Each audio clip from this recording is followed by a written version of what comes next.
13, chapter 13, section 9. We have to finish the chapter today. There's a long section about yeshiva students as well. We'll try to, today or tomorrow we'll finish. Okay. After Chanukah, we go straight to talk about Purim? No, we're going to learn about brachot. Okay. Yeah. And kashrut as well. Yes, a little bit. Chapter 13 in the book of called Zmanim, section 9. When a family is visiting friends or relatives at candlelighting time, then even though they are eating dinner at their host's home, it's not considered their home for the purpose of candlelighting. So they cannot fulfill their obligation to light Hanukkah candles there. Many people make that mistake. They go over for dinner. They go over for dinner, and the family that lives there is lighting Hanukkah candles. And they say, okay, let's all light Hanukkah candles together. But they can't. People are going back to their home, have to light in their home, not in a friend's home. So when possible, top of page 281, it is best if one member of the family goes home to light at Tzeit and fulfills the obligation for the whole family. That's a little bit impractical most of the times. Additionally, the remaining family members who do not return home should make sure to hear the brachot and see the candles at their host's home in order to participate in thanking God for the miracle. That's, as I said, usually impractical to split it up like that. If the family is far from home and no one is able to return home to light, usually that's what it is. You go as a family, you all go together, and you're not at home at the proper time because you're at your friend's home. They should wait to light with the brachot until they get home. What's the problem? You're going there for dinner. And you technically should not be eating until you fulfill the mitzvah. So he says here, if they wish to eat before then, they should agree to remind one another of the need to light when they return home, and then that's usually what's done. As long as you make sure you remember, we're lenient and allow you to... About nowadays, because of technology, then let's say we got family member at home, they are lighting candle, then we do video call. So you don't need to. If someone's lighting at home for you, you don't even have to see it. They can light at Tzeit Kochavim at the proper time. So you can hear your friend's brachot. You don't have to hear the brachot on your Chanukiah. It's very interesting. Someone else is lighting your Chanukiah at the right time. Even a neighbor, you could ask him to light at when it gets dark, at that proper time, and then you'll hear the brachot from somebody else. You don't have to be on video call, but the truth is, it's usually it's good enough if you light, especially nowadays, because there's electricity. People are out and about way past 5 o'clock. Past 9 o'clock, past 10 o'clock, people are out and about. So when you get home after dinner, you can light the Hanukkah candles whenever it is, 7, 8 o'clock. That's fine. You don't have to go crazy and get someone to light for you at precisely 5 o'clock. People get a little bit. Now, what if you're planning to sleep over? Then it's different because it is your home for it. That's it. However, read it for us, Eitan. On page 281, the second paragraph. However, if the family is planning to both eat and sleep at their host home, then it is considered their temporary home and they can fulfill their obligation through the host lighting. They should make sure to buy and share in the candles by paying their host the value of least pruta, a token amount of money towards the cost. Alternatively, the host can give them a share in candles as a gift, which the guest can acquire by lifting the candles. According to the Ashkenazi custom, is in order to fulfill the mitzvah in the manner of Mehadrin, minha mehadrim. Every family member should light. Thus even when there are guests in their household. Each guest should light his own candles with the brachot. If the host has given their guest separate residence for their feast according to all the customs, the guest should light Hanukkah candles there with the brachot.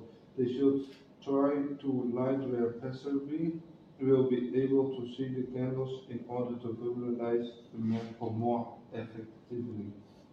It's interesting if you have a separate home, if you have a guest suite, so you light the candles there.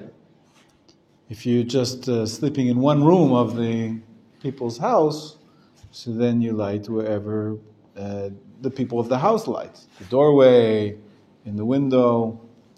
But in any case, so what happens, this is usually a problem of people going over to sleep somewhere else. Of course, kids go to visit, let's say my children got married, 3 out of 4 of them are married, Baruch Hashem. They have their own home, but they want to come over to light Hanukkah candles with us. So I tell them, don't. Light when you go home. But if they sleep over, so then they're members of the home once again. Then they light by me. The problem is, that's fine. What if they want to come for Shabbat Hanukkah? What's the problem? Friday afternoon, they come. They're going to sleep by me Friday night. And so this is their home for Shabbat. So they light the Hanukkah candles like they did when they were kids. They light it in my house. What's the problem? What do they do after Shabbat? After Shabbat, they're going to leave. They're going to go home. Yes. Depends how far you live. Depends how far you live. Maybe Motzei Shabbat we want to have Havdalah. They want to drink the wine. Maybe we want to have a meal together. I'm going to light the Hanukkah candles right away. 5:15 when Shabbat is out. But are they going to light with me? No, they have to wait. It's just because they have to go home. No. Yeah, no, they don't. Why? Because you have a fourth meal and you can invite them for the fourth meal. Yeah. Then there's also the mitzvah for them to light the candles at your home. Well, that's the question. Is the fact that they're having a meal at my home, define that as their home? We just said that's not enough usually. It's only if you sleep there. Tonight, where are they going to sleep? At home. Yes. In their own home. Not in my home. On the other hand, why might it be okay? Because they slept there night before. Friday night they did sleep here. Yes. So it is sort of their home. So let's see what Rav Melamed tells you to do. Okay. Number 10. Stephen, will you read for us? Before that, right? Okay, before the question. You say we need to pay for the candle. Ideally, it should be your candles that you light. Okay. And so, Let's say we go to a TO, then I don't have a candle, then I get from a friend a candle, I need to pay you.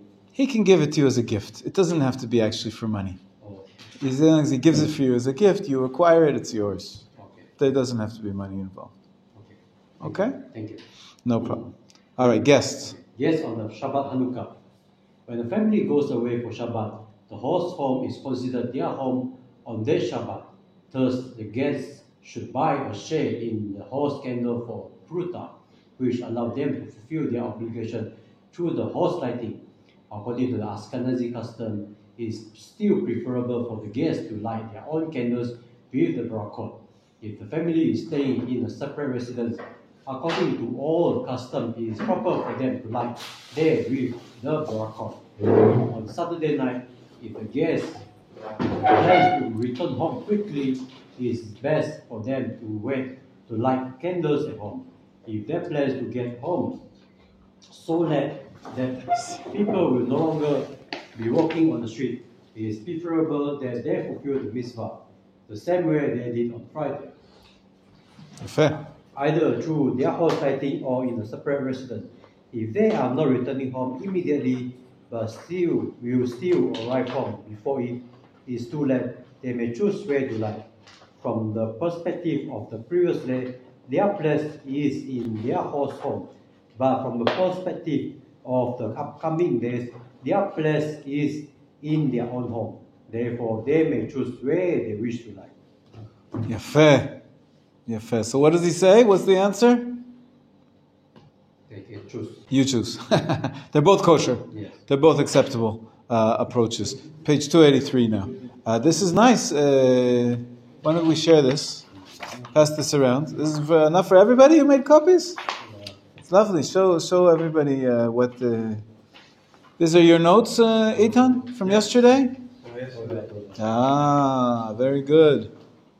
My note was... Okay. Well, good. What I don't see here, though, is the shape of the menorah. I want number 4 to be... I want it to be... just extend the bottom a little bit lower, and you'll see that it's like a menorah. It shows you how important is that 4th era, the Roman era, where the Talmud and the sages, the Chachamim, taught and developed the Torah Sheba'al Peh, the oral Torah. Very good. What else do we have here? First temple, second temple. Literature, right. It's good to recognize that the literature, the 7 types of literature, they're not really according to those ages, as I said yesterday. There's commentaries from earlier, and there's codes from later, and there's, responsa throughout. It just fit that there's 7 types. So the first 4 are age appropriate, approximately. Torah, Nevi'im, Ketuvim. Although even that. I got to share with you, it's an amazing discovery. It was published 11 hours ago, 12 hours ago. I posted it on my Facebook page if you're interested, but it's in Hebrew, so I'll give you the translation. The professor, his name is Gershon Galili. He's a professor in Haifa University of Archaeology and Ancient Languages. And he maybe it's a little bit of hyperbole, exaggeration. He said, this is the greatest archaeological discovery of all time. Okay, maybe a little exaggeration. I don't know. But what he found, what he's publishing now for the first time, is that they discovered additional texts that are on slabs of stone near and around the slab of stone which was in Chizkiah's pool. Chizkiah's tunnel. Do you know the Shiloach pool near Jerusalem? You know what I'm talking about? So you can go through it in the city of David. Exactly. Now it's called the city of David. They found it's written up in the book of Kings. It's written up how Chizkiah, the king of Judah, he made a tunnel from the pool into the city so that they would have water when they were surrounded, as they were ultimately surrounded by Sancheriv and the Assyrian army. The rest of the Assyrian army, they exiled the 10 tribes. But the tribe of Judah, they managed to stay, and Sancheriv surrounded Jerusalem. But Chizkiah was miraculously saved with the prophet Isaiah. They saw somehow miraculously overnight all the troops of the Assyrian troops died, and they didn't conquer Jerusalem. It took another 150 years till the Assyrian Empire was gone, and who took power? The Babylonians, right. The truth is, I was thinking it's really not so nice. What I should have had here is Israel as well, right? Israel and then Babylon. And then Assyria and Babylon, but it's just too complicated. Israel, Assyria, because the first kingdom of Israel is here at the beginning of the first temple, King David and King Solomon. But I don't know how to fit it into a simple song. Israel, Syria, and Babylon. They go together. But that first temple time was quite rife. I tried to do Persia and Greece in the second temple period. But then it's good to clarify. Everybody who has their notes, like Eitan's notes, can fix them or we'll figure out what to do with this. In any case, what's the find? I'm so excited. I just read it this morning, an hour ago, and I'm sharing it with you now. This is going to cause an uproar. So for many, many years, they knew that they found this tunnel that Chizkiah dug is quite an engineering feat. Quite an engineering feat to dig in the stone, right? The bedrock of Jerusalem it's not just easy earth. They had to cut through the stone and chisel with hammers and chisels.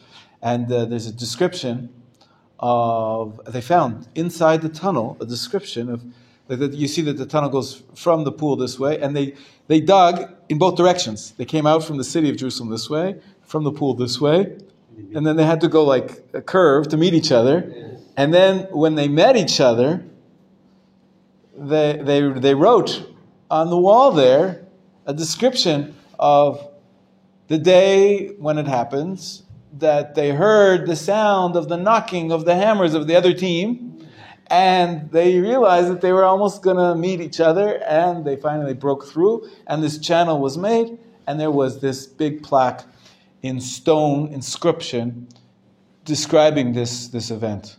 The diggers were so excited it must have taken years for it, I imagine. Which time was this?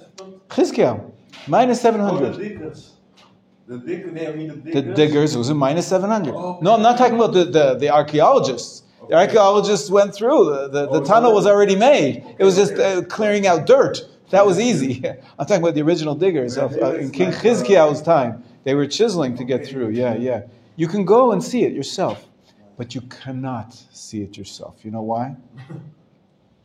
Because that plaque where they say about, that we dug the tunnel for King Chizkiah, where is it now? Istanbul. Exactly. In the museum in Istanbul. They stole it. They took it out and put it in a museum. So now there's a replica. You can see the replica that's there. But Yeah. you have two tunnels, one dry and one wet. That's new. That's something else. There's another tunnel which was a sewage tunnel, which was not for water, that they found as well. And they also found an entire road. The sewage tunnel was underneath the road. The ancient the Romans built a beautiful road going up towards the city where they had a marketplace, essentially. And why did the Romans invest so much in making this beautiful road where there was a marketplace? The king, maybe? Why would they want there to be a market with lots of commerce? With money. Taxes, of course. The Romans earned so much taxes from the commerce that was going on there. So they, built up the entire, like who builds a canyon today? A mall, a shopping mall. Right? The owners make some money. They wouldn't do it for free. Yes. I have a question about the tunnel of King Chizkiah. So he made that tunnel, right? Yeah. But what was it now? Did he close it when they were surrounding it? He closed it? No. Oh, because the king was telling because one of the generals was screaming right on the walls in Aramid. Rav Shakeh. Yes. Rav Shakeh, the general, yes. Mm-hmm. Why chose some Melech Chizkiah? Right, it was. He cut off your water and stuff. They were almost gone, yeah. He made a special tunnel because most of the time they're scared, right? The invaders can come through the tunnels, right?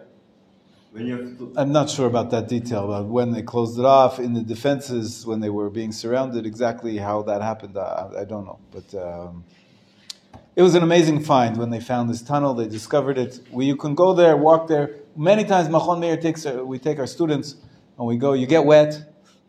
The tunnel still has water in it from the pool. It's a natural spring, the Gichon spring. There's a Gichon spring there, and then there's a pool called the Shiloach pool. Now there's Jews that actually live there, sort of intertwined with the Arab people who live there. And because 100 years ago, when nobody was in Israel, more than 100 years ago, there's many parts of this village, of this place, which now we know is sitting on top of archaeology, was bought by Jews from Yemen, Yemenite Jews. And we have the deeds, and so we're slowly trying to claim back those. Of course, the Jews ran away, were forced because the Arabs, the Jordanian legion, came and conquered the city, in 1948 until 67. 67, we conquered it back. So since 67, we've been trying to get back their properties, and the Jewish people should live there. And not only because it's just properties, but because it's sitting on our ancient city from 3,000 years ago. And the more we dig, we find amazing artifacts. And let me tell you the story that just was published an hour ago, 12 hours ago. So this tablet of the inscription is in Istanbul. It's in Turkey. And they've discovered along the tunnel. Now there were other tablets, sort of square frames of stone, that for many, many years they were uncovered, and they were, I think, in the museum in Israel. But people assumed that they were just prepared for writing on, to be some kind of a memorial, but there was no writing on them. They figured they were stopped in the middle of the process. This professor re-examined them, and he said, there's letters there. And he found the writing. Similar story, he did the same thing inside the tunnel, Chizkiyahu's tunnel. And he discovered, just recently, in the last year, he went with the person who's in charge of the city of David, and they took bright lights and did searching within the tunnel, and they found more tablets with writing on them. And he deciphered them. Not only that, where the original tablets were of the original inscription, which was stolen to Turkey, they noticed that there's letters on either side. And then they noticed there's actually another tablet beneath it, still there today. If you want, you can go right now and go see this tablet that has the inscriptions, and he deciphered what it says. And he claims, and this is from King Chizkiyahu's time, and I can read to you what it says in the Tanakh, because it's the exact same words appear on the tablet as they appear in the Book of Kings. It's like a summary of all of the successes of King Chizkiyahu. That he made a religious reform, and he attacked the Plishtim and surrounded them and laid them in an ambush. And it's an amazing find, because up until now, you know what the most scholars say? Most of the academic Bible scholars say. You can ask Russell. He's studying Bible in the university. Most of them say the Book of Kings, it's probably from Beit Sheni, the Persian era. For Jews to write in Hebrew, what's the period of the scribes? What do you have? What do you have here? The period of the scribes during the Second Temple period, when they came back from exile. We have Ezra HaSofer, right? And it's true, the Tanakh was canonized. It was finished and sealed in the Second Temple period. They claim the book was written then also, not 500 years earlier in the First Temple period. They even say about Bereshit, that Bereshit is written in those times. That's right. They say that all of the Tanakh was written in the Second Temple times. And this professor says this is the best proof we have so far, that and it's the earliest text of the Tanakh that we found in archaeology. How it's called? His name? Yeah, about the sometimes it's named like the stele. Yeah, they haven't named it. It's the inscription in the Shiloach. In the Shiloach inscription. So now he found the extended version of the Shiloach inscriptions. And this is, up until now, what was the earliest text that they found they did find a finding which they date to the First Temple period, but only one tiny little pasuk, 3 psukim, the most famous.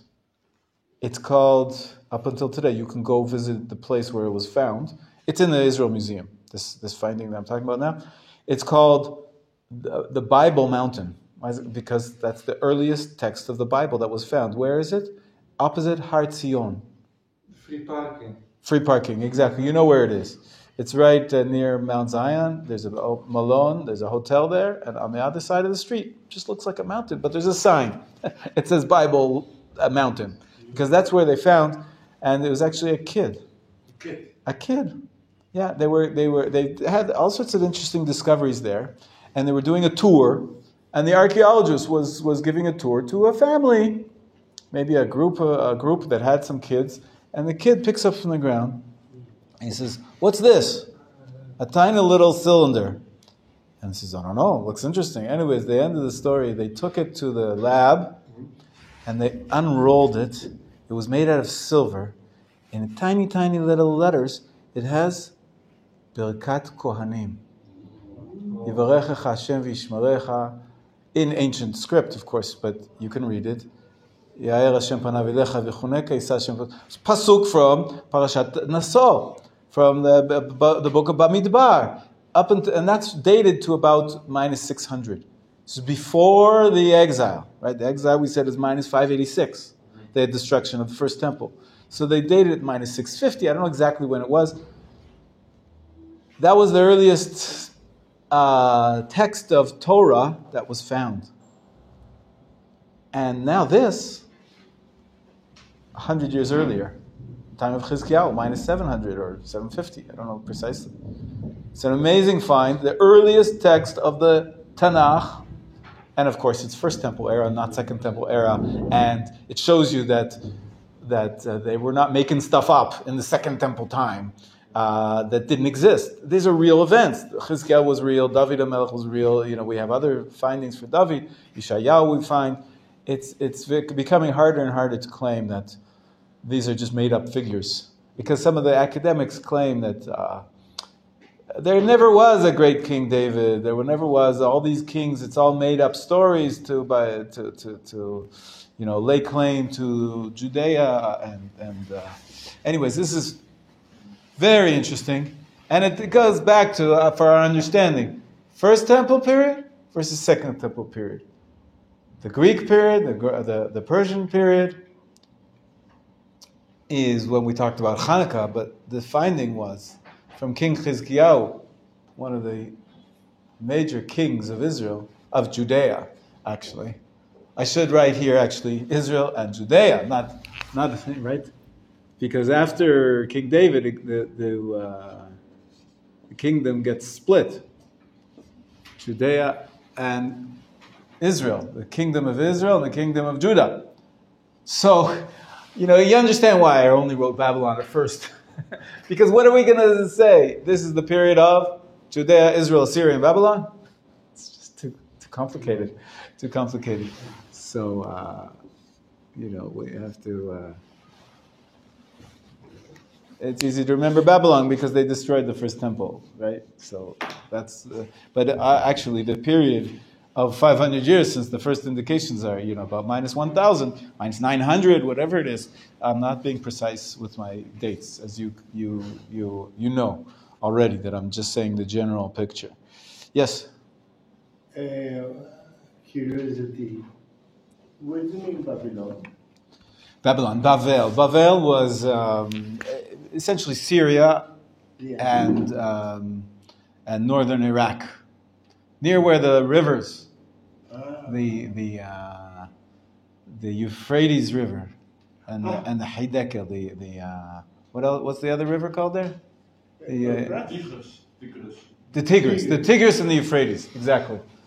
So here, this is what we had the first find of biblical writings.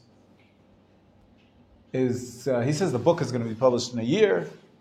Peer-reviewed, proper archaeology, fascinating, amazing stuff. And not only that, he says, they haven't finished.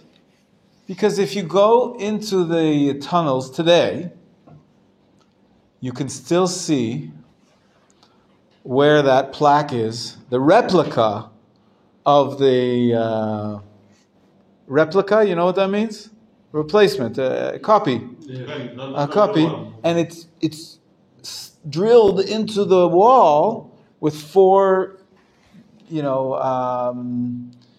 very strong metal bars, and they weren't able to remove it yet. And he believes that if you remove the replica, he'll find even more letters around it, like he did on the right and on the left. Maybe there's remnants that they didn't notice before. The archaeologists just were not as careful about their research. And when they finally take off the replica, he'll discover even more of the writings.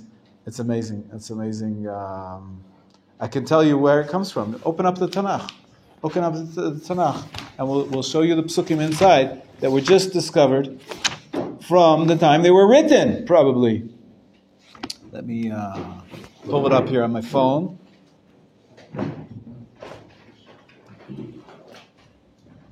What an amazing discovery. I'm so excited.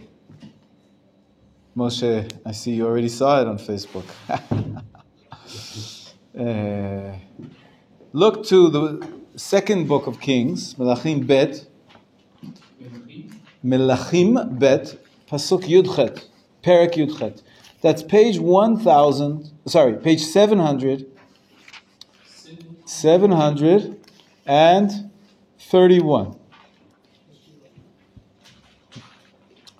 730, actually.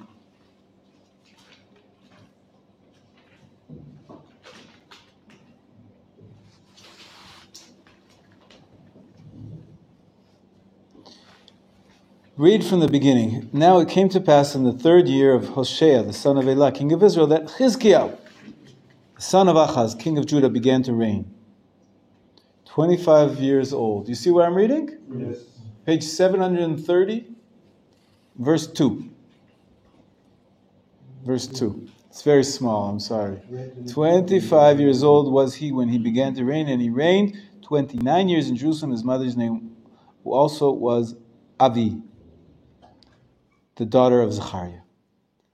And he did that which was right in the sight of the Lord, according to all that David his father did.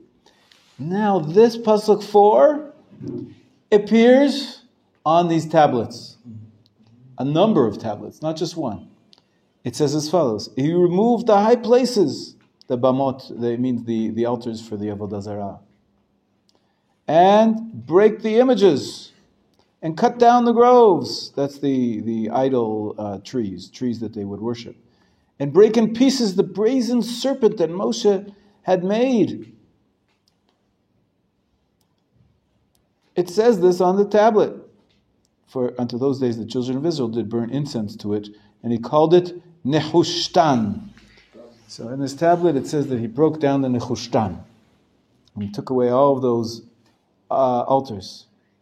And further, let's look at verse 8. Verse 8, he says, and he smote the Philistines even unto Gaza and the borders thereof, from the tower of the watchman to the fenced city. That's what it says in the you can see it here. I can send it to you if you like. I'll send you the text. It's all in Hebrew, so I don't know if it's so useful for you. But my version, they translated.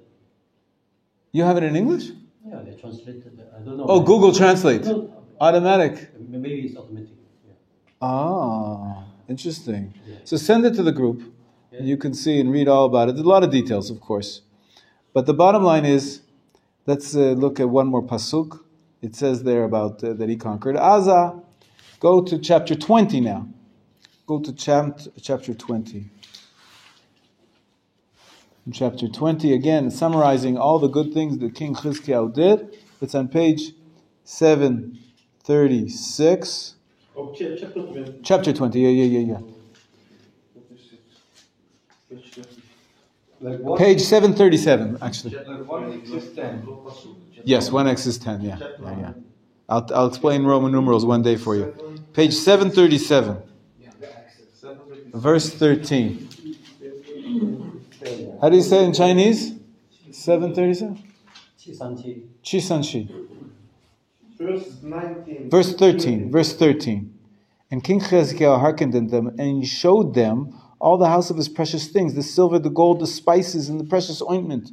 So this says how he gathered in the house of the Lord. It says Beit Hashem, Yud Gei Vav Kei, the house of Hashem. Gold and silver and spices and precious ointments. Shemen Tov, the Hebrew. Besamim vet Shemen Tov. Exactly, word for word. Also, verse 20. Go down to the bottom of the page and the rest of the acts of Chizkiah and all his might and how he made a pool and a conduit. That's the tunnel, the channel. And brought water into the city. Are they not written in the book of the Chronicles of the kings of Judah? So we see that there were other books as well which recorded this, and then Chizkiah died. It's quite unbelievable that we have these quotes, word for word, like the psukim in the Tanakh, that are found from the time when this tunnel was hewn, when it was cut. And so this is the latest news. Up to date. Okay? We're all up to date. Let's go back to the laws of Hanukkah. Hanukkah, of course, happened 500 years later. When the second temple time, the second temple got defiled. We purified it. In any case, we were speaking about where to light if you're a guest. So far, so good? Yes. And what happens if you're not a guest, but you're traveling? And you're traveling, but your family is not. I think some people are going to be doing this next week. Yes. Stephen, are you going on the tiyul? Yes. Without your wife Yes. and your daughters? Yes. It's only for men, this tiyul. It's a yeshiva. It's not a mixed group. You're going to be away from home. Pinchas, are you going? You can't go. You can't go. But the rabbis are all going. They're leaving their wives and their children at home. Who lights when and where? Let's read about it. Okay, Aaron, could you read for us number 11? Page 283. Yeah. A married person who is away from home. If a married man goes along on Hanukkah to visit friends or family while his wife remains at home, his wife must light the candles, and this exempts him from lighting. Nevertheless, even though he fulfills his obligation to light, some contend that he does not fulfill his obligation to publicize the miracle and to see the candles. Therefore, he should hear the brachot and see the candles in his household or in the synagogue in order to participate in thanking God for the miracle. Let me just explain. The halachic system is very rigorous. There are 3 parts to the mitzvah. One part is to personally yourself light the candles. You can't do that. You're not home. You don't have candles. Somebody else can light for you. Second part is to publicize the miracle. That's by saying the bracha. Who did miracles for our forefathers in those days and this time. Brachot, you can't say if you're not lighting. So how are you going to publicize the miracle? And number 3 is to see the candles. If you're not lighting, somebody else is lighting for you, you're not seeing the candles. So basically we're trying to get all 3 components done in a different way. Only the first one you're not doing. You're not lighting, somebody else is lighting. But you still should try to see the candles, and you should try to publicize the miracle, meaning say the bracha, sha'asa nisim. So if you hear somebody else saying it, and you answer amen, it's as if you said it. So that's why we do both. Person who's away from his home, his family's there. Your wife can light for you. Children can light for you if they're adult children. And you fulfill the mitzvah of lighting in your home. That's your home, where you live. The only 2 problem is you didn't see the candles and you didn't hear the bracha sha'asa nisim. You could do that with somebody else's. But many people, many rabbis who are married and students who are married next week going on the tiyul, they will not choose that option. Why? They want to light the candles themselves. I know my wife can light for me at home, but here I'm sleeping here tonight in the dormitory of this yeshiva in Dimona. That's my place for the night. My wife can light the candles for herself over there and for the children. And I'll light a different menorah here. Continue reading, Aaron. If the married guest wishes, If the married guest wishes to light candles himself, according to Ashkenazi custom, he may do so with the brachot, but he should try to light before his wife lights at home. According to Sephardi custom, he should not light. very interesting. So I don't know. You'll have to check next week what the Sephardic students are doing. If they are not lighting, maybe they'll light without a bracha. But according to Rav Melamed, they should not be lighting because primarily you only light one Chanukiah for each household in the Sephardic custom. But the Ashkenazi custom, we have many. So, okay, continue, please, on the next page. If he is staying in a hotel or in an empty apartment, even if his wife is lighting candles at home, he should light where he is. According to Ashkenazi custom, he should recite the brachot. According to Sephardi custom, if he is in Israel, he should not recite the brachot, while if he is abroad, he should recite them. Okay, so that's a little more. There's details. Continue, a married soldier. A married soldier on reserve duty does not need to light candles, as his wife is lighting on behalf of both of them at home. He should hear the brachot from a different soldier who is lighting.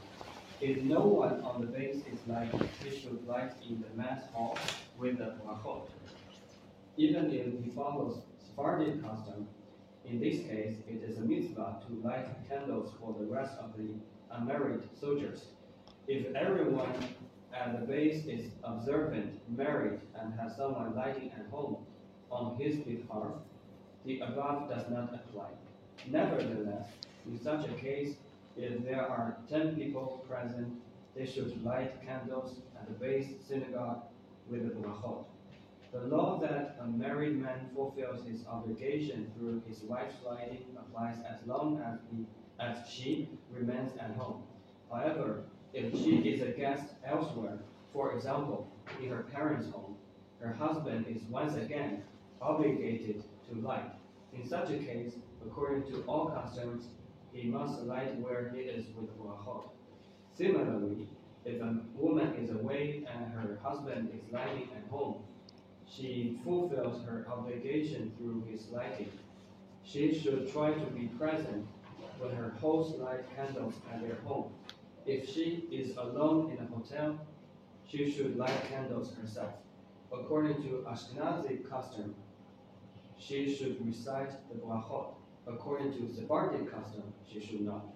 Let's say a woman is, Baruch Hashem, having a baby. She's in the hospital. She had a baby. She's there 2-3 days. It's Chanukah. Her husband visits her, of course, helps her. But somebody's got to take care of the other kids. So he, every night, is going home to sleep and to take care of the other children.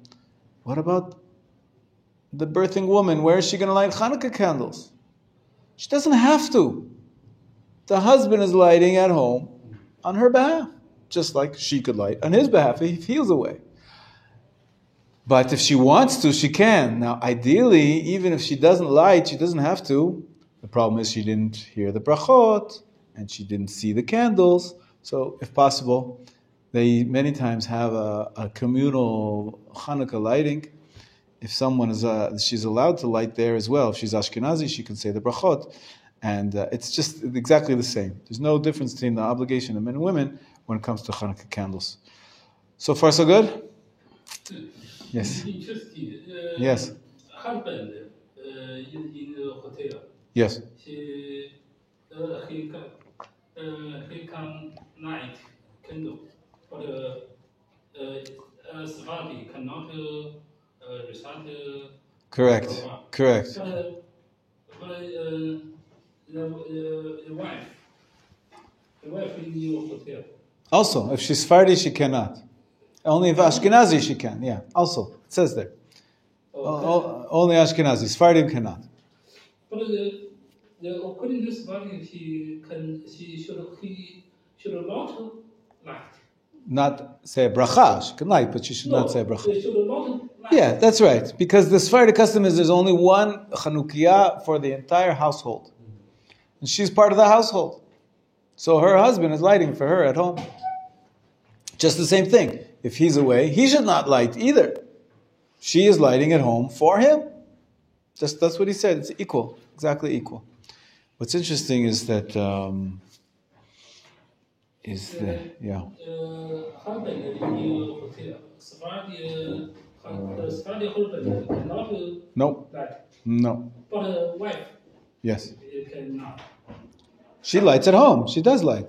But Sephardim- if Sephardi's wife in a hotel, she can. She should not light. She should not light. She should not light. Sephardim have only one Chanukiah for the entire household. No, Where do you see differently? if she is alone, in a hotel, she should light candles herself. But without brachot. Without brachot. The next sentence says, according to the Ashkenazi custom, she should recite the brachot. According to Sephardi custom, she should not. So you don't recite a bracha. The most important thing is, the question is, halachically, do you recite a bracha or not? To light candles, you can always light candles. But if the difference between the Sephardim and the Ashkenazim is, where are you fulfilling your obligation? You make a bracha when you're fulfilling your obligation. In the Sephardic custom, you fulfill the obligation at home. One Chanukiah for the entire household. And if you're not at the home, then you don't have Chanukah candles.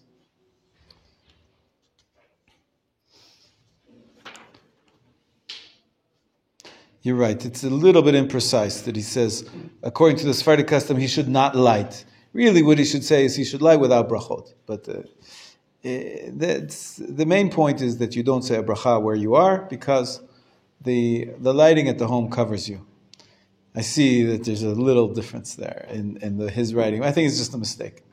He doesn't mean that you're not allowed to light candles. Sephardi, without a bracha is the main thing. Because if you're Sephardi, there's only one bracha by the household. Okay? Okay. By the way, I just want to mention, when he says always, if you're staying in a hotel, he means that there's no other candles. You're not going to see anybody else's candles.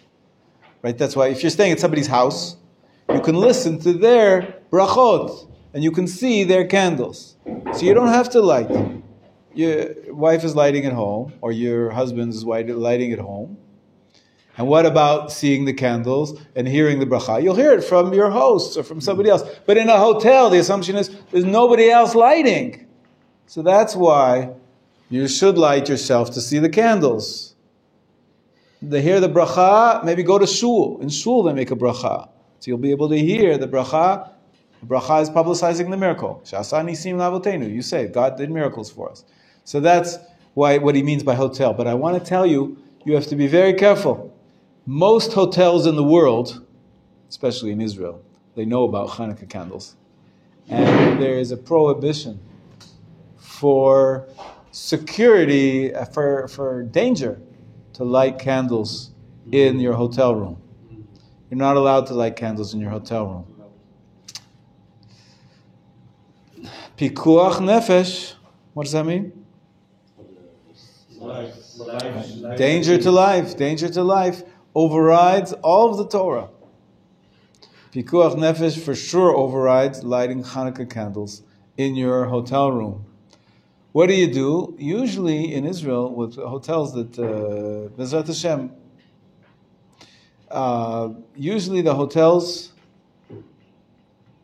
set up Hanukkah candles in the lobby, like they do with the Shabbat candles. Also Shabbat, if you spend Shabbat in a hotel, Ideally, you should have the candles where in your room, which is your room where you're going to be, living. But you're not allowed to light. So they set up candles in the public lobby, maybe near the door, maybe near the window, but you're not allowed to light in your own personal space because of the fire regulations. So you do the best you can and publicize the miracle. But ideally, you do it with somebody at home, in your real home. They should be lighting candles there. That's where Ner Ish Uveito. The Talmud says the mitzvah is that there should be candle for each person in his home. So sometimes, if you're Ashkenazi, you want to light personally. If you're Sephardi, you rely on what they're doing in your home. If nobody's at home, then you have to light here, even if you're Sephardi.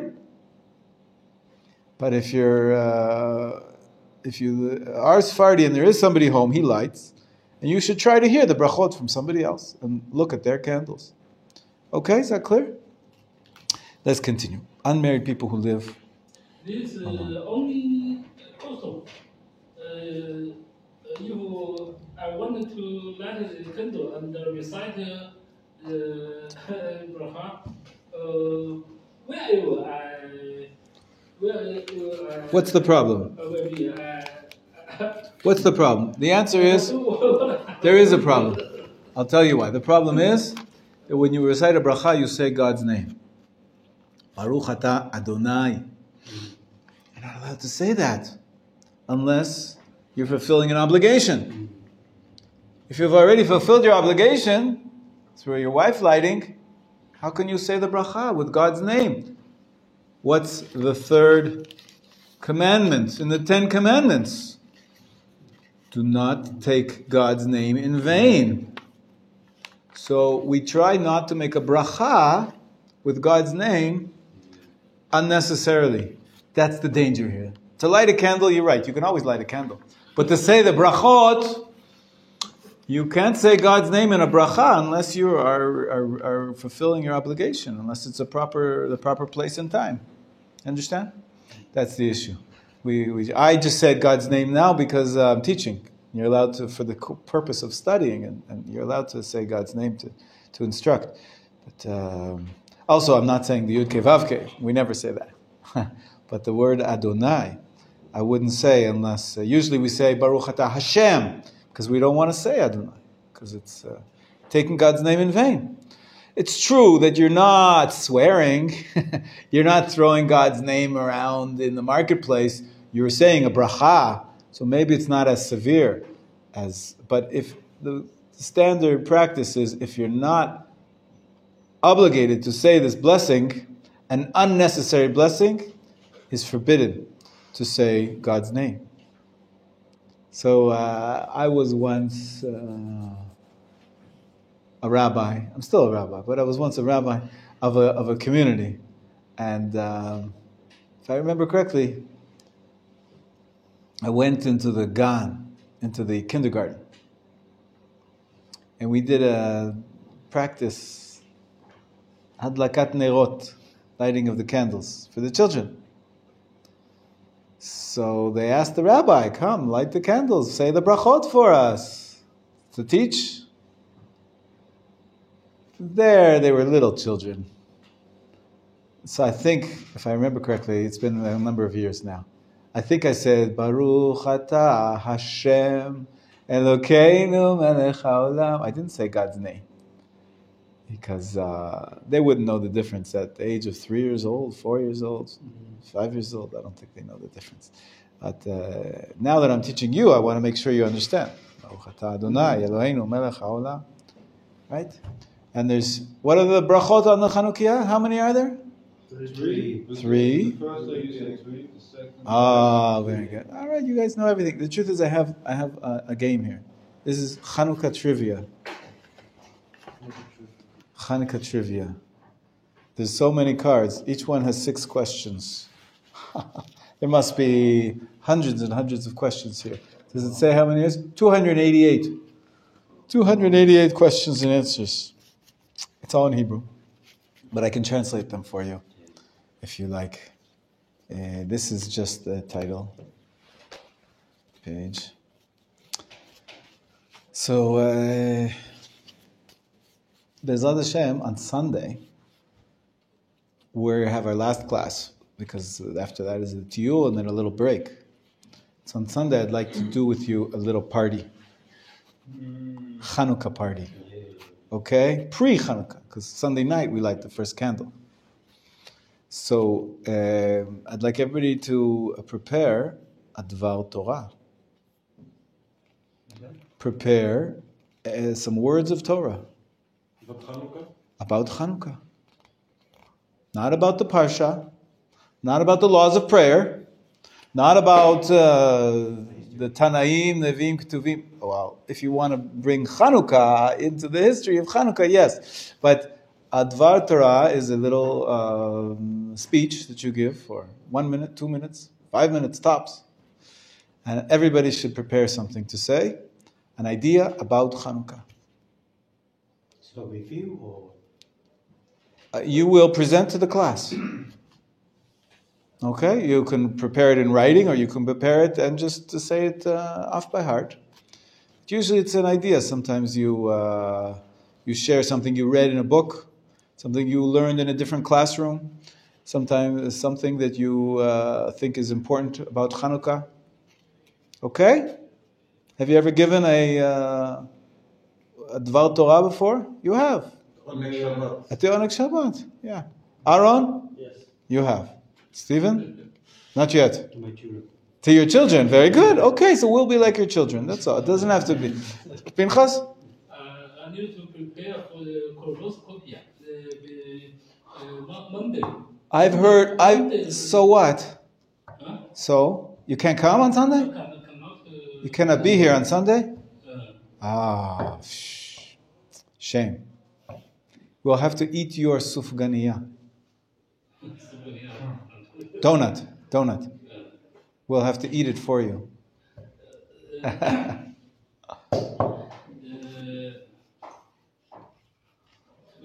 Okay, so everybody understands? Everybody understands? 2 days ago,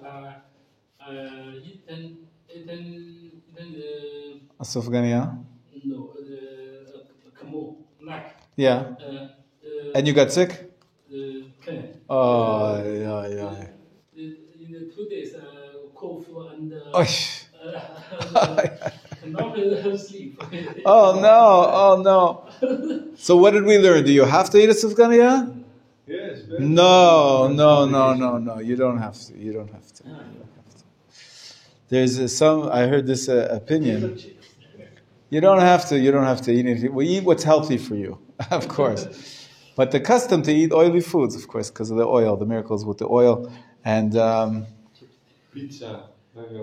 oh, okay, whatever you like. So we're going to play this game, Be'ezrat Hashem, on Sunday at the party. And I want to hear your Divrei Torah, okay?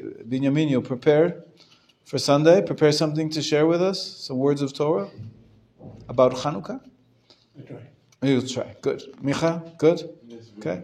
Pinchas, we wish you success in your colonoscopy. Aaron, hopefully you'll be with us. Zad Hashem. Eitan, if there's a party, I'm coming. That's what he's saying. Aaron. You'll be warm here.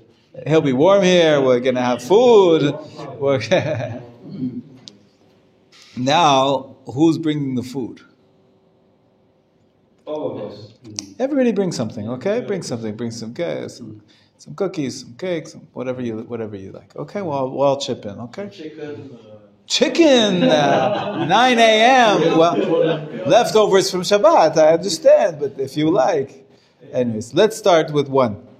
Okay, let's just show you how this game goes. Although we have to finish maybe we should keep learning. Let's keep learning. We'll do this game on Sunday, okay? I just like games, you see? Yeah. I like to play games. Okay.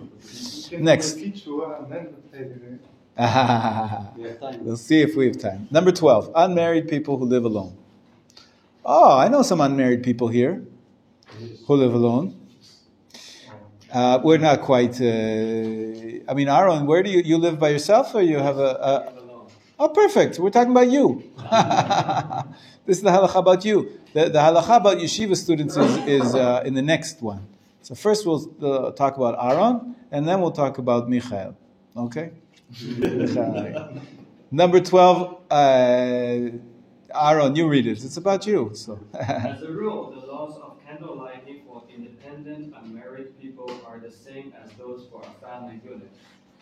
Therefore, if an unmarried person has his own home, regardless of whether it is owned or rented, he must light candles there. If he is visiting friends at candle lighting time, but will return home to sleep, he cannot fulfill his obligation at his host home. Rather, he must return home to light. If an unmarried person will be staying for the night as well, his status depends on where he is sleeping. If he will be sleeping in the host home, he should pay the host the value of the pruta toward the cost of the candles. Or the host may give him a share in the candles as a gift, and he can fulfill his obligation through the host lighting. According to Ashkenazic custom, it is better if he lights his own candles with the brachot, thus fulfilling the custom of mehadrin, minha mehadrin. If the unmarried guest was given a separate residence for sleeping, according to all customs, he should lie there with the brachot. Okay, so you got your plan of action. You know what you're doing, Aaron? Where are you going to light the candles? At home, of course. At home. Unless, are you going on the Tiyul next week? Yes. Oh. Is there somebody else at your home left? Where? No. So even if you practice Sephardi, you would have to make a bracha in Dimona, where you're sleeping. There's nobody else lighting for you in your home. So you have to light there, even if you're Sephardi. Okay? Well, do you practice Ashkenazi or Sephardi customs? So you're not sure yet.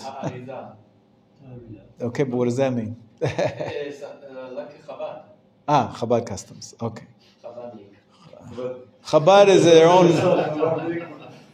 It's just that a lot of people don't like the Chabadic thing or have certain negative stereotypes of that. I'm not a very extreme type of Chabadic. Okay, good. Okay. Very good. Okay. Yeah, so for the most part, Chabad customs are the Ashkenazi customs. So you would have to light with a bracha. Right, but for the halachic issues, for the most part, it's Ashkenazic.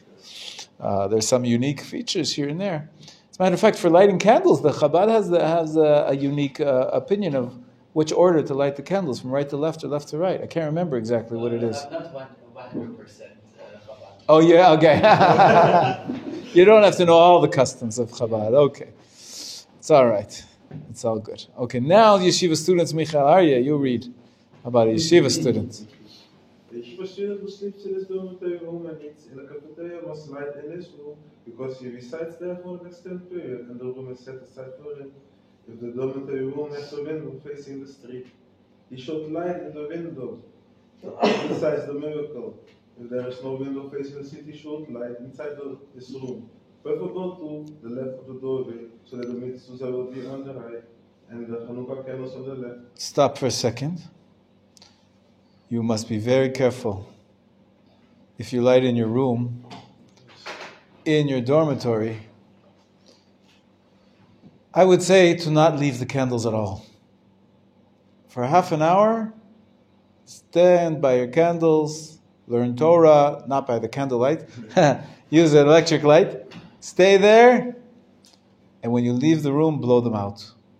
Because candles unattended have caused fires in dormitories for years, all over the world. Yeshiva students lighting in dormitories is very dangerous. And so, if you're going to light there, I think they allow it. No, They don't allow it? It's written on Oh, it says there? No cooking, no nair, no. But for Hanukkah, maybe. For Hanukkah, they might allow it. If they allow it, they'll say, don't leave the candles for a second. Stay there for the half an hour, put them out. Then go back to the Beit Midrash. Okay? They'll give you instructions. I don't know what they do, but could be they make an allowance for Hanukkah. It could be they'll say, not in your dorm room, you have to go to the hallway. maybe the entrance to the yeshiva. But I think they allow it in Machon Meir. I'm not sure. If you do, you have to be very careful. Every room has a window, and you can put it in the window. Put it in the window, but don't leave it there. It could fall off. In the dorm, the people hang their towels on the window, right? And there's all stuff everywhere. It's very crowded dorms, like Machon Meir's, unfortunately. Very crowded dorms sometimes. And Look like this window should be chill. yeah, but you don't live here. This is not your room. Maybe I can light here because I live here. No. It's my shir room, but I go home to sleep, so I don't consider this my home. So lighting here will not be helping anybody. So, what about Sephardic students? Go ahead. An uncertainty arises. An uncertainty arises regarding Sephardic students. According to Sephardic custom, the way to beautify the mitzvah is for the head of the household to light for the entire household. Furthermore, according to many poskim, the true home of a yeshiva student is his parents' home, even though he lives at the yeshiva. His parents' home is where he returns regularly and where he goes when he is sick. Therefore, even when he is at the yeshiva, he fulfills his obligation to light to his father's lighting at home. On the other hand, some maintain that since the student lives in the yeshiva most of the year, he is considered an independent person with his own home, and thus he must light candles in the yeshiva with the berachot. Following Sephardic custom, one student should light for himself and all his roommates. The roommates who do not light must either pay the value of a pruta toward the cost of the candles or acquire a share in them. Okay, so what's the answer? It's interesting. There's one on the one hand and on the other hand. What do you do? There's different rabbis. I don't think you could choose. You should ask your rabbi what he tells you to do. Many Sephardi rabbis are on this side. It's a fascinating argument for a yeshiva student who lives in Tel Aviv. And it comes to Machon Meir. He's here 6 days a week, 7 days a week sometimes. He stays for Shabbat. He goes home for vacations. He goes home to visit. But he's here most of the time. Is this his home? Some people say it's almost like a value statement. When you're studying, this is your home. You have to study 24/7. You should be really at home in yeshiva. This is primarily where you live, even though you're in a dormitory. It's not your own private home. Others say a dormitory is not a home. Where's your stuff? In your parents' home. Where do you go when you're sick? To your parents' home. So it's not really your home, it's just a dormitory. So this is only really matters if you're Sephardi. Should you light here or should you light there? I think you will have some Sephardim who practice this way and some Sephardim who practice that way. Okay? And you can also say where you can sleep the best, that's your home. Ooh, that's a good definition, yeah. Right? So obviously the mattresses in yeshiva are deluxe, of course. And it's so quiet here that you can sleep as much as you want. But that's the question. Really, is what's most important to you is sleeping, or what's most important to you is learning? Learning. There you go. So maybe here you learn more, right? So maybe this is your home. Okay.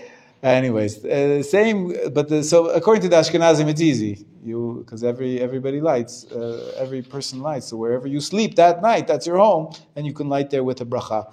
Sephardi, it depends on your rabbi. You ask him what to do. Next page, 289 at the top. The laws that apply to yeshiva students also apply to soldiers and college students. According to the custom of all Ashkenazim, and some Sephardim, a soldier or a college student should light in his room with a berachot. The custom of most Sephardim is that such a person relies on his parents' lighting. If no one else is lighting in the dorm room, he should light without the beracha. The same pertains to female students studying at seminaries or universities who live in a dormitory or in a rented apartment.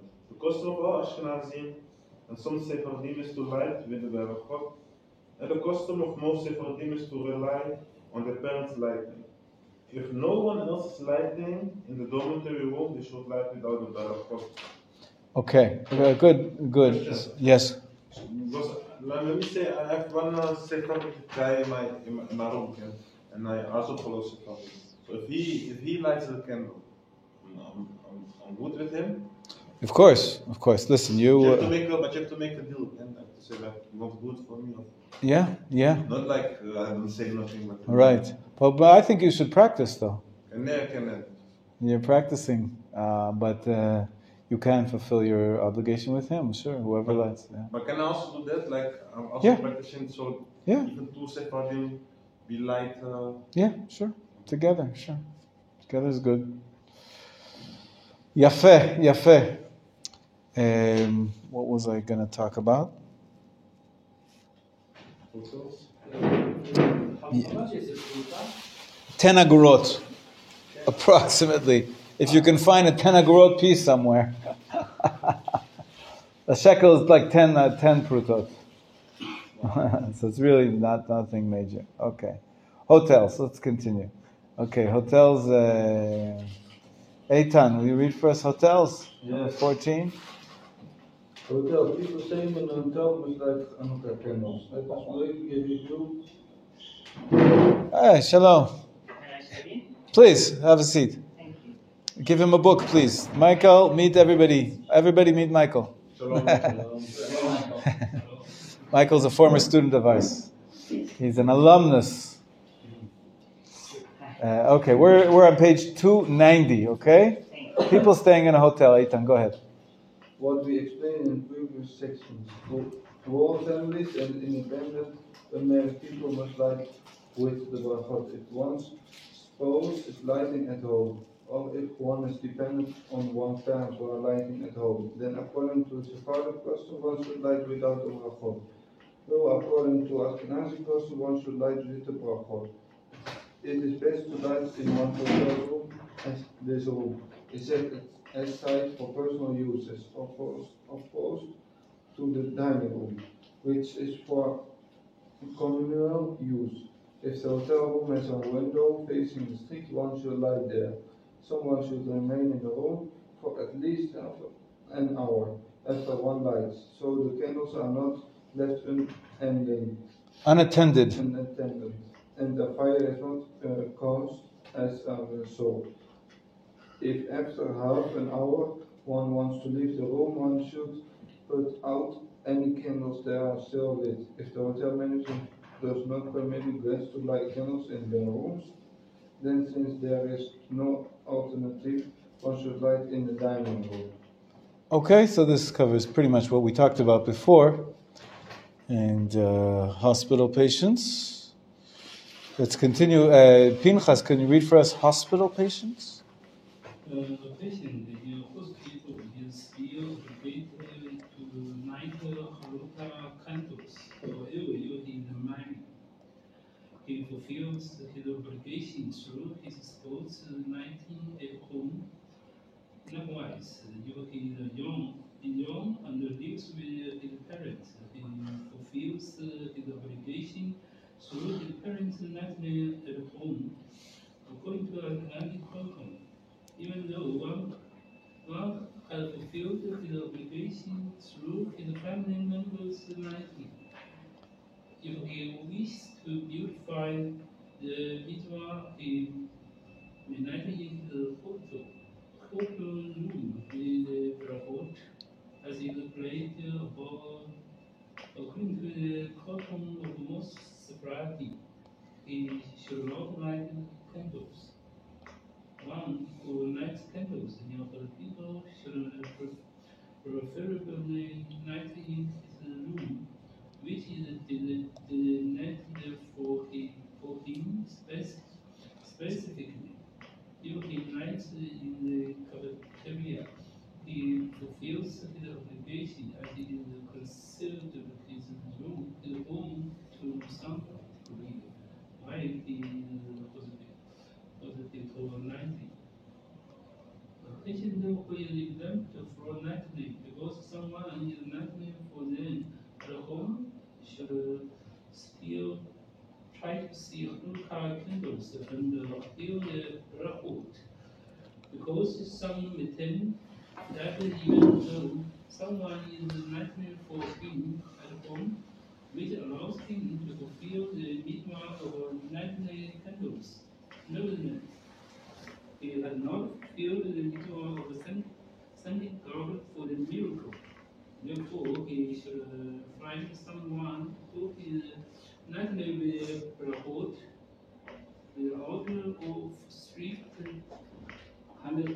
allocate publication for Ashkenazi Talmud and listen to his brachot with the intention of fulfilling the obligation to recite the bracha of She'asa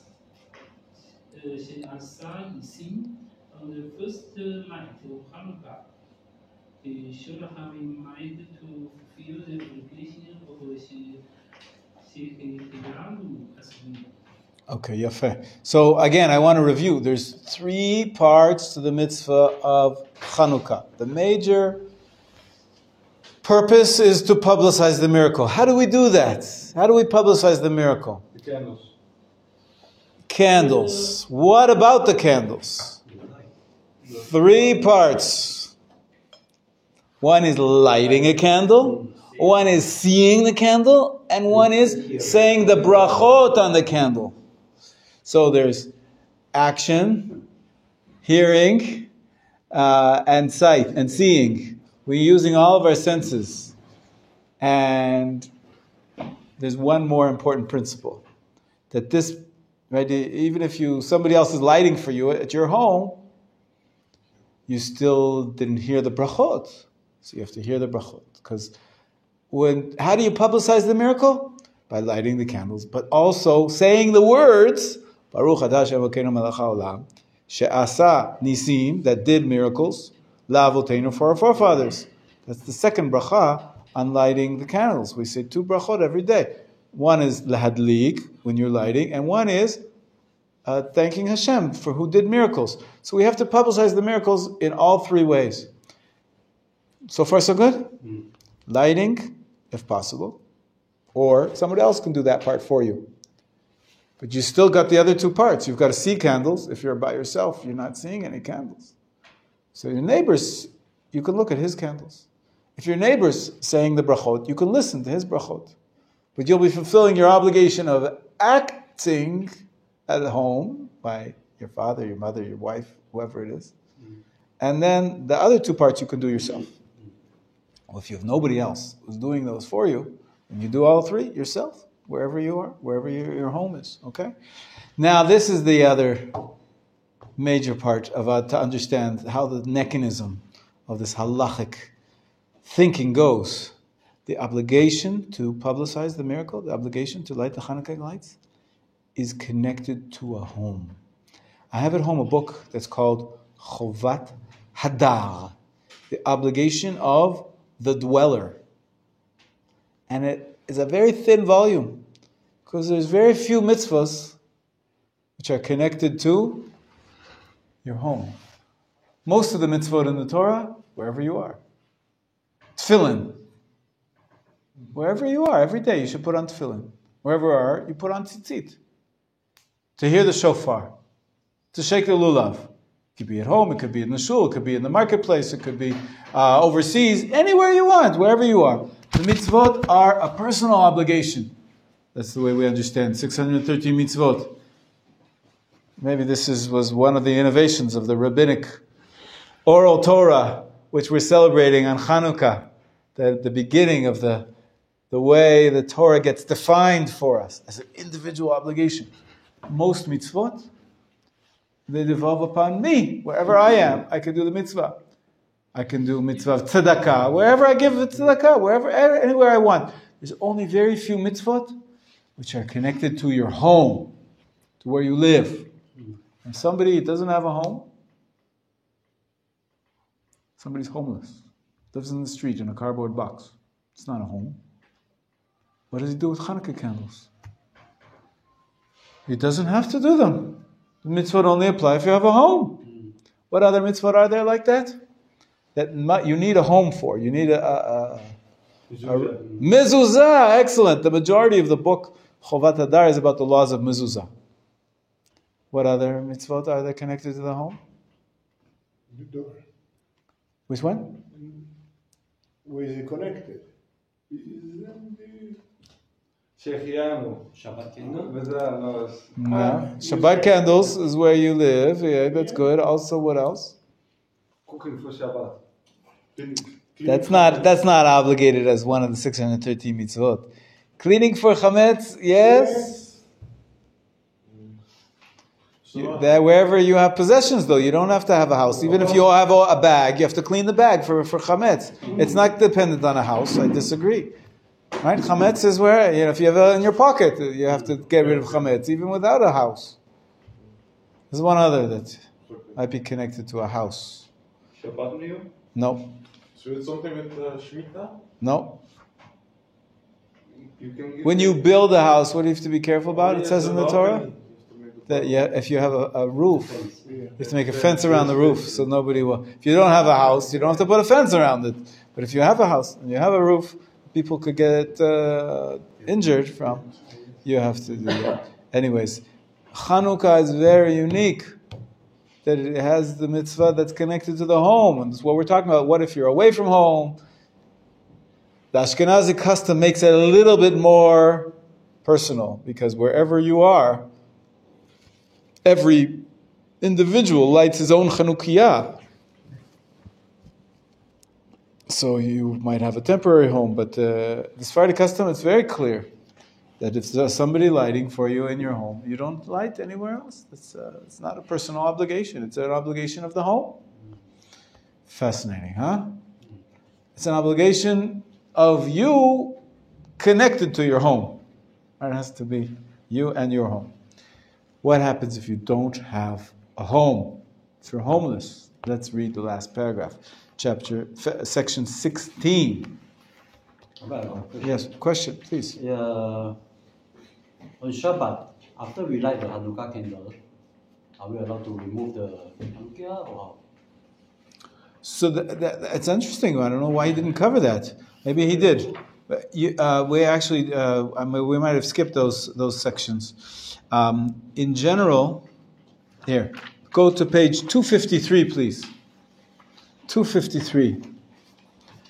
Again, we said that there's 3 parts of the mitzvah: lighting the candles, saying the brachot, and where you publicize the miracle through words and seeing the candles. Yes. So the first one, the act of lighting the candles, is more clearly defined on page 253. You have it? Yes. Yeah? You have it? Yes. The mitzvah is fulfilled by the act of lighting the candles, not by having them lit. It's a little bit of a fine distinction. This is evident from the formulation of the bracha, who has sanctified us with his mitzvah and commanded us to light. It's the act of lighting the Hanukkah candles. Therefore, if one lights candles that burn for half an hour,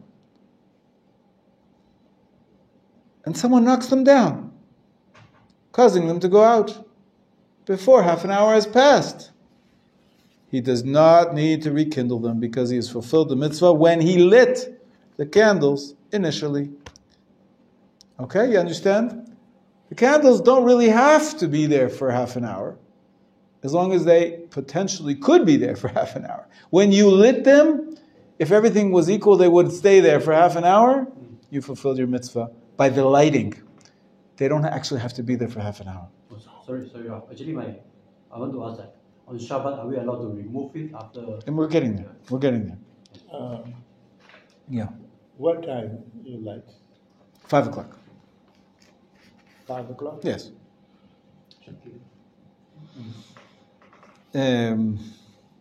So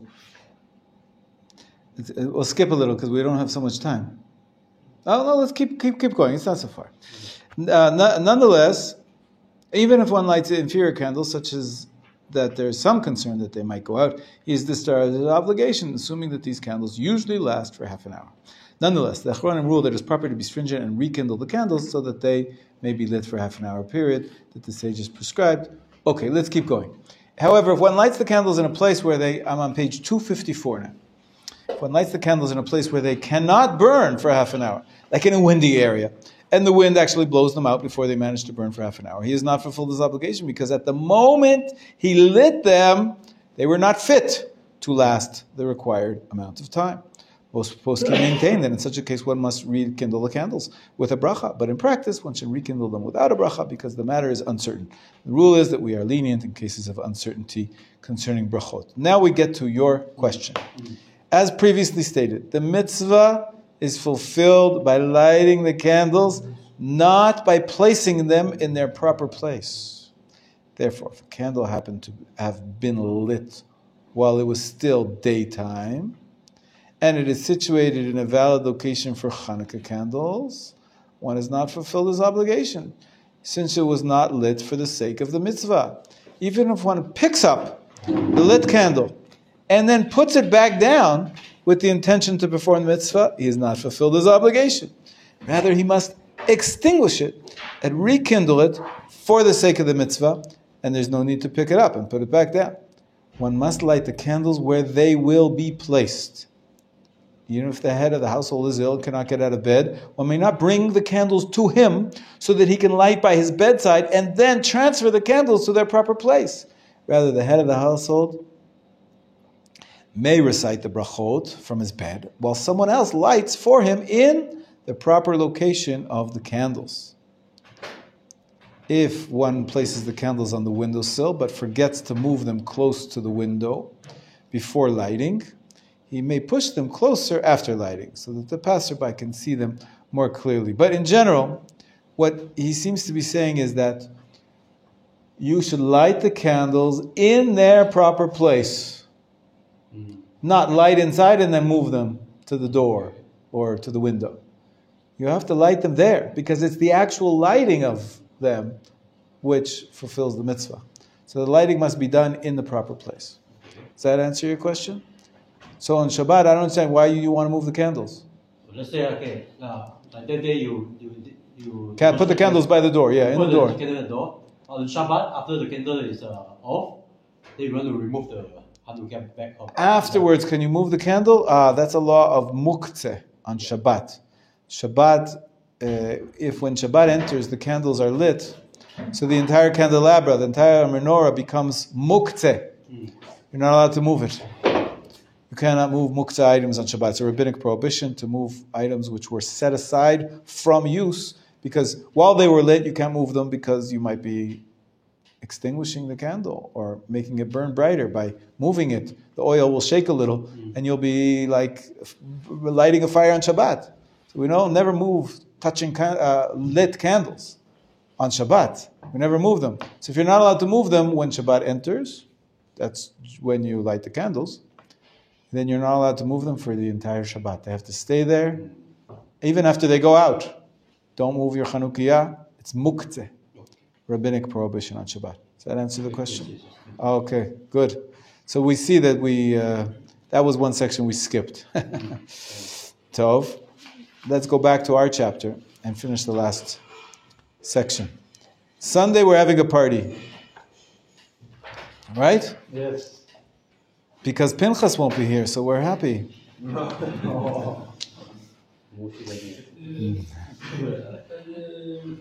More food for us. So they prepare for the colonoscopy. It's no fun. I know, it's no fun. No, we're not... I know you'd rather be here, if you could. Yes. The colonoscopy. You have to drink all sorts of terrible stuff. Makes you go to the bathroom. Cleans out your intestines so that they can look at it. Yeah.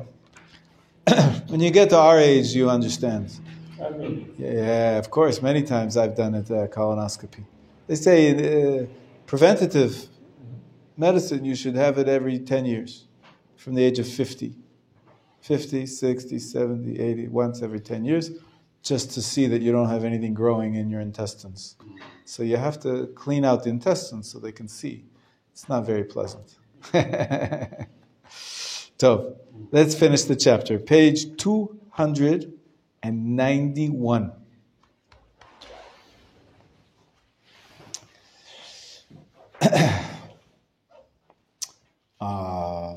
Michael, are you up to reading for us? Okay. Great. Fields and vehicles. The poskim disagree about whether the obligation to light candles is limited to the home. Some argue that the sages ordained that only one who has a home must light candles. Therefore, one who lives on the street cannot fulfill the mitzvah. Similarly, one who is hiking or camping or intends to sleep in a field, or a soldier who is living in a tent that is too small to qualify as a house, about 2 square meters, cannot fulfill the mitzvah. Others maintain that even one who does not have a home must light candles wherever he is. Since there is uncertainty in these cases, one who does not have a home should light without the brachot. For example, one who is hiking or camping on Hanukkah and sleeps in a field or by the road should light candles without the brachot. Similarly, a soldier sleeping in a trench or a smaller tent should light without the brachot. However, if a hiker or soldier is sleeping in a large tent, he should light with a brachot at the tent's entrance, as the tent is considered a home. One who is traveling through the night on a train, a plane, or a ship with cabins should light with a brachot. Even though he is in transit, the inside of the train, plane, or ship is considered a home for the purpose of lighting Hanukkah candles. However, sometimes safety considerations do not allow for lighting candles. If those in charge allow one passenger to light one candle for everyone, all the passengers have fulfilled their obligation. A train, for example. On a train, people travel on trains for days. In China, there's trains that go all, hundreds of kilometers. You stay in the train, you sleep in the train, it's your home. If you're allowed to light a candle there, that's your home. You fulfill the Hanukkah candles on the train. Most planes, I don't think you're allowed to light a candle. Not a plane. No. It's just that some airlines allow the Russian Orthodox to bring the holy fire. Really? Yeah. I didn't know that. Really? Interesting. Yeah, the holy fire. It's in a box or something? From the church in Jerusalem, Holy Sepulchre. Wow. Okay. Anyways, it's dangerous. Yes, the Olympic torch has to be transferred somehow. Okay. Anyways, you look at the bottom of the page in the footnote, he says, if lighting even one candle in an airplane is dangerous, it is proper for the airline to light electric candles without the brachot to publicize the miracle. However, the passengers do not fulfill their obligation through this lighting. This already brings us back to the idea of it's nice to publicize the miracle even without it being a halachically obligated lighting. You'll see in the center of town or on people's cars electric Chanukiot, and that's to remind everybody that they're Jewish and we're celebrating a holiday and it has meaning, and it's a wonderful thing to spread the light of Chanukah. But I wouldn't say a bracha when I turn on my car lights. It's not even the Chanukah lights on top of the car. You don't say a bracha. You say a bracha in a home. Car is not considered a home. The caravan? Yeah, if you have a motor home, which actually people live in, then I don't see why not. I think it's a home like any others. Just because it has wheels, it doesn't mean it's not a home. And if you live there and sleep there, then you like Hanukkah candles with a bracha. But real candles, not the electric. So we'll stop here. Zod Hashem. We didn't do a song for Shabbat. You didn't remind me. Now still can't do it? Yeah? 1 minute. Maybe we have time. Okay, quickly. Yes, well, you bring the books quickly. What about those big American trucks? You know that those truckers, they also sleep in the cabin, yeah? Not so much. They usually sleep in a motel. And they usually drive, and I don't think they sleep in the cabin. So open, take care of this, Miron. Can I have one too, please? Yeah? Thank you. Thank you. It's open. Do one song for Shabbat. There actually is a special Zemer for Shabbat Chanukah, only once a year, special Zemer for Shabbat Chanukah, but it's not in this volume, so I can't, and I don't really know how it goes so well. Anyways, let's do one that's... Let's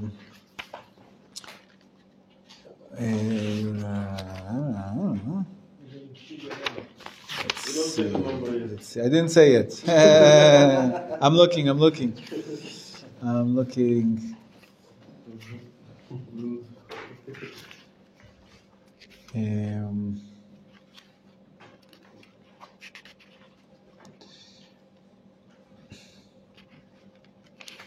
Something that's appropriate for the time. I'm looking for something.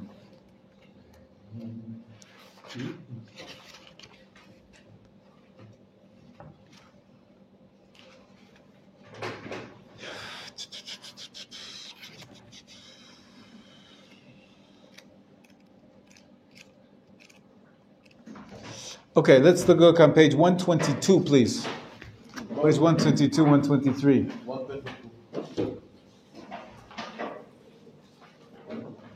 122. ERR.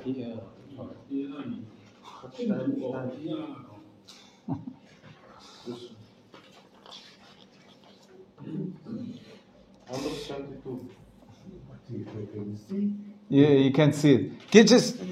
Here, give me your book. Here. 122. So the one on the top. It's beautiful, beautiful song about the herald that's going to announce Mashiach is going to come.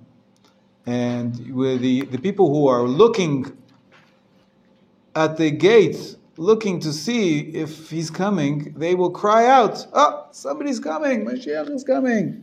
So 122, the top, that's a tzofeh, the watchman, the voice of the watchman. They shall raise their voices, they shall rejoice together when they, with their own eyes, shall witness that the Lord returns to Zion. Kol tzofayich nas'u kol yachdav yeraneinu. Top of the page, 123. Kol tzofayich nas'u kol yachdav yeraneinu. Again, kol tzofayich nas'u kol yachdav yeraneinu. Kol tzofayich nas'u kol yachdav yeraneinu. Ki ayin be'ayin yir'u beshuv Hashem Tzion. Ki ayin be'ayin yir'u beshuv Hashem Tzion. Yafe. Enjoy. Shabbat Shalom. See you Sunday.